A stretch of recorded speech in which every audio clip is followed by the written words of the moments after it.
അപ്പോൾ ഇന്ന് നമ്മൾ ഒരു പൊതിച്ചോറിനൊക്കെ പറ്റിയിട്ടുള്ള ഒരു അടിപൊളി ചമ്മന്തിയായിട്ടാണ് കാണിക്കാനായിട്ട് പോകുന്നത്. അടിപൊളിയാണ്, നിങ്ങളെല്ലാവരും ഉണ്ടാക്കി നോക്കണം.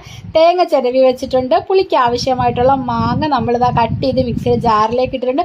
പിന്നെ നല്ല വെളിച്ചെണ്ണ ഒഴിച്ചു കൊടുത്ത് അതിലേക്ക് ചെറിയ ഉള്ളി അല്ലെങ്കിൽ സവാള അതിട്ട് കൊടുത്ത് കറിവേപ്പില ഇട്ട് കൊടുത്ത് ഒന്ന് ഇതേപോലെ വഴറ്റിയെടുത്തിട്ട് ഒരു നുള്ളു മഞ്ഞപ്പൊടി മതി. ഒരുപാട് മഞ്ഞപ്പൊടി ആവാൻ പാടില്ല.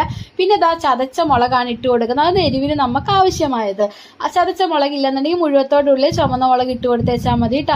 അതും ഒന്ന് വഴറ്റി കഴിയുമ്പോൾ നമ്മളിത് ചിരവി വെച്ചിരിക്കുന്ന തേങ്ങയും ഇട്ട് ആവശ്യത്തിനുള്ള ഉപ്പും ഇട്ട് ആ തേങ്ങയുടെ പച്ചമണം മാറുന്നത് വരെ ഒന്ന് ഇതേപോലെ ഇളക്കി കൊടുക്കുക. അങ്ങനെ ഇളക്കി കൊടുത്ത് ചൂടാറി കഴിയുമ്പോഴത്തേക്ക് നമ്മൾ ഇതേപോലെ മിക്സിയുടെ ജാറിലേക്ക് ഇട്ട് കൊടുത്തിട്ട് നല്ലതുപോലെ ഒന്ന് അടിച്ചെടുക്കണം. അപ്പോൾ വെള്ളം ഒട്ടും ചേർക്കരുത്, വെള്ളം ചേർക്കാതെ വേണം അടിച്ചെടുക്കാനായിട്ട്.